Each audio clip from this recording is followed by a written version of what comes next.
Hi friends, நம்ம இன்றைக்கி பார்க்க போகிறது பார்த்திங்கன்னா நல்ல ஒரு ஹெல்த்தியான அதோட நல்ல ஒரு க்ரன்ச்சியான டீ டைம் ஸ்நாக்ஸ் ரெசிபி தான் ஒன்று நம்ம பண்ண போகிறோம். அதுவும் ரொம்ப ஈஸியாகவே பண்ணிடலாம். வாங்க எப்படி பண்ணுறதுன்னு சொல்லி பார்த்துடலாம். அதுக்கு ஒரு கப் அளவுக்கு கருவேப்பிலை வந்து எடுத்துருக்கேன். நல்லா அதை க்ளீன் பண்ணிவிட்டு நல்லா காஞ்ச பிறகு அதை ஒரு வானலியில் போட்டு நல்லா வந்து கிறிஸ்பியாக வர அளவுக்கு வறுத்துங்க. எண்ணெய் எதுவும் சேர்க்க வேணாம், ட்ரை ரோஸ்ட் பண்ணாலே போதும்.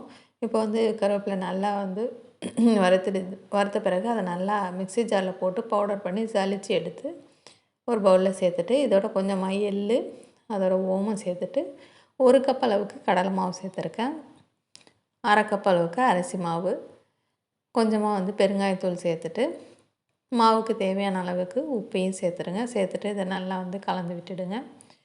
இது நல்ல ஒரு கிறிஸ்பினஸ்ஸாக நமக்கு வரணும் அப்படிங்கிறதுக்காக கொஞ்சமாக எண்ணெயை நல்லா சூடு பண்ணிவிட்டு சேர்த்துங்க. ஒரு 3 டேபிள் ஸ்பூன் அளவுக்கு இருக்கும் எண்ணெய். நான் சேர்த்துருக்கக்கூடிய மாவுக்கு அந்தளவுக்கு எண்ணெய் சேர்த்துருக்கேன். நீங்கள் வந்து இல்லை ஒரு சமயம் உங்கள்கிட்ட வெண்ணெய் இருந்தாலும் சரி, இல்லை நீங்கள் நெய் இருந்தாலும் சேர்த்துக்கலாம்.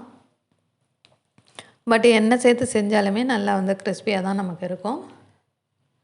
சேர்த்துட்டு இப்போ நார்மலாக தண்ணி ஊற்றி சப்பாத்தி மாவு பதத்துக்கு இதை வந்து பிசைஞ்சு ரெடி பண்ணி எடுத்து வச்சுக்கோங்க. இப்போ மாவு வந்து நமக்கு கரெக்டான பதத்துக்கு ரெடியாக இருக்குது. நம்ம கராசேவு புழியக்கூடிய அந்த உரலில் மாவு தேவையான அளவுக்கு சேர்த்துருங்க.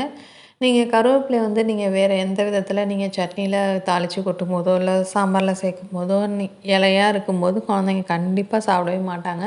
நம்ம என்ன தான் அதனுடைய ஹெல்த் பெனிஃபிட்ஸ் வந்து எடுத்து சொல்லி சாப்பிடுங்கன்னு சொன்னால் கூட அவங்க வந்து அதை ஒதுக்கி தான் சாப்பிடுவாங்க.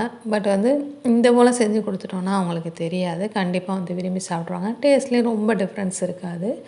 நார்மலாக நம்ம கராச்சேவி சாப்பிட்ற மாதிரி தான் இருக்கும்.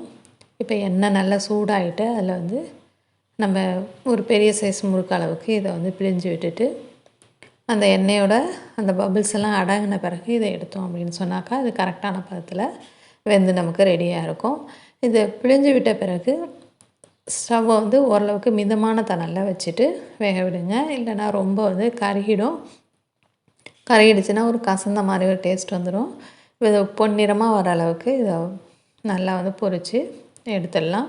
இது நல்லா ஆறின பிறகு உடச்சி விட்டு ஒரு ஏர் டைட்டான பாக்ஸில் போட்டு வச்சிங்க அப்படின்னு சொன்னாக்கா இது வந்து 1 மாதம் கூட நல்லாவே இருக்கும். இப்போ பார்த்திங்கன்னா நம்ம எல்லா மாவையும் வந்து இந்த போல் பிழிஞ்சு எடுத்துடலாம். நான் சேர்த்துருக்கக்கூடிய மாவுக்கு இந்த அளவுக்கு எனக்கு கராசேவு வந்து வந்திருக்கு. சாப்பிட்றதுக்கு ரொம்பவே நல்லா கிறிஸ்பியாக இருக்கும். நம்ம எண்ணெய் சேர்த்து பிசைஞ்சாலே போதுமானது.